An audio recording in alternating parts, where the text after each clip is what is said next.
some of these mountains that can be climbed by you and me, it takes a day to get to the top, and then you just camp up there and you come down the next day. And on many of these places in Switzerland where you could do that, about halfway up the mountain is what they call the halfway house, halfway up the mountain. So a group of people starts off with a guide in the morning, and about noon, you're kind of tired. You've been walking now for 4 or 5 hours, and you're coming up to the halfway house, and it's just it's a wonderful sight. Because as soon as you enter in the halfway house, you can smell the food, and they're getting ready for a good lunch, and you sit down, there's a fire in the fireplace, and there's nice soft chairs, and you can just rest your body and refresh your body. And so the people go into the halfway house, and they eat and laugh and enjoy and just really just kind of take in that wonderful, refreshing atmosphere. About an hour and a half after being in the halfway house, the guide gets up and says, well, gang, it's time to put on your gear. We got to hike. We got to get on up to the top. This is a fact. About half the people decide not to go on up to the top.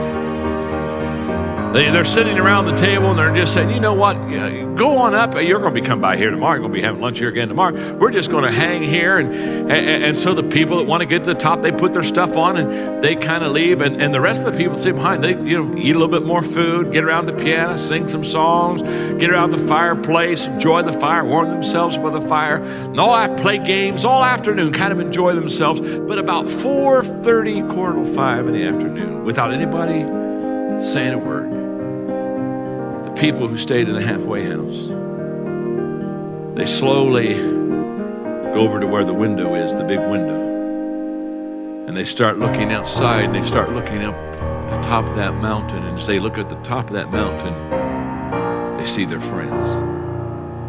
Their friends are now getting the tents out, and they're getting ready to prepare for the night, and it becomes very quiet, very somber. Because everybody in the halfway house realizes the mistake they've made.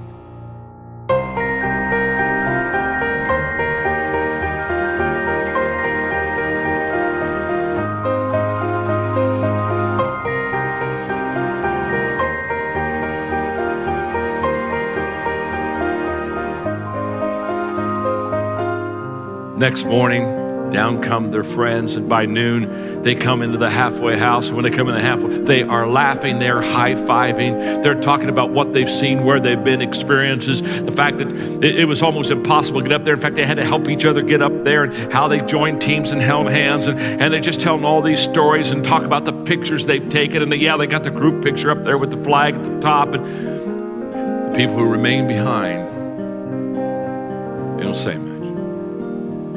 They just eat their lunch and then follow the rest of them down to the bottom of the hill where their friends are waiting for them. And those who paid the price and went to the top, who understood now is the time to reach the mission, they hug and tell stories and celebrate. And the others, they just kind of slip off and get in their car and go home because they realize they're never going to be what they wanted to be. They're never going to see what they wanted to see. They're never going to do what they wanted to do. Because they fail to realize when they're at the halfway house, now's the time to rest, and they go on.